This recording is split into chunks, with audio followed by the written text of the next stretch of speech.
India സഖ്യത്തിന്റെ നിർണായക യോഗം വൈകിട്ട് ദില്ലിയിൽ ചേരും. മന്ത്രിസഭാ രൂപീകരണ ചർച്ചകളും സാധ്യതകളും യോഗത്തിൽ ചർച്ച ചെയ്യും. ഇക്കാര്യങ്ങളിൽ എടുത്തുചാടി തീരുമാനം വേണ്ടെന്ന നിലപാടാണുള്ളതെന്ന് കെ.സി. വേണുഗോപാൽ പറഞ്ഞു. തെരഞ്ഞെടുപ്പ് ഫലം മോദിക്കും ബി.ജെ.പിക്കുമേറ്റ വലിയ തിരിച്ചടിയാണെന്ന് സീതാറാം യെച്ചൂരി പ്രതികരിച്ചു. ലോക്സഭാ തെരഞ്ഞെടുപ്പിൽ വലിയ മുന്നേറ്റം നടത്താനായതിന്റെ ആത്മവിശ്വാസത്തിലാണ് പ്രതിപക്ഷ സഖ്യമായ ഇന്ത്യ. കേവല ഭൂരിപക്ഷം നേടാനായില്ലെങ്കിലും ബി.ജെ.പിക്കും മോദിക്കുമെതിരായ ജനവികാരം യു.പിയിലടക്കം പ്രതിഫലിച്ചത് ജനാധിപത്യത്തിന്റെ വിജയമായി പ്രതിപക്ഷം വിലയിരുത്തുന്നു. വൈകിട്ട് ദില്ലിയിൽ ചേരുന്ന യോഗത്തിൽ തെരഞ്ഞെടുപ്പ് ഫലവും സർക്കാർ രൂപീകരണ സാധ്യതകളും ചർച്ച ചെയ്യും. തിടുക്കത്തിൽ ഇത്തരം കാര്യങ്ങളിൽ തീരുമാനമെടുക്കില്ലെന്നും എല്ലാം സഖ്യ നേതാക്കളുടെ അഭിപ്രായമനുസരിച്ചാകും ഭാവി തീരുമാനമെന്നും Congress general secretary K C. Venugopal.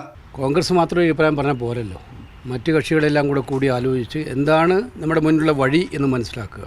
ഒരു സംശയവും വേണ്ട, ജനാധിപത്യത്തിന് ചെറിയ തോതിൽ പോലും പുറലേൽപ്പിക്കാനോ ഭരണഘടനയെ തൊടാനോ ഇനി ഒരാൾക്കും കഴിയാത്ത വണ്ണമുള്ള ഒരു തെരഞ്ഞെടുപ്പ് വിധി ഉണ്ടായിട്ടുണ്ട്.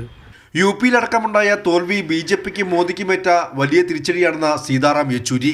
With the huge amount of money power, with the complete misuse of all official agencies and targeting of the opposition leaders, in spite of all that, if this is the result, that means there is a big upsurge amongst the people in defense of our constitution, in defense of democracy, in defense of people's democratic rights and civil liberties, and for improvement of their livelihood conditions.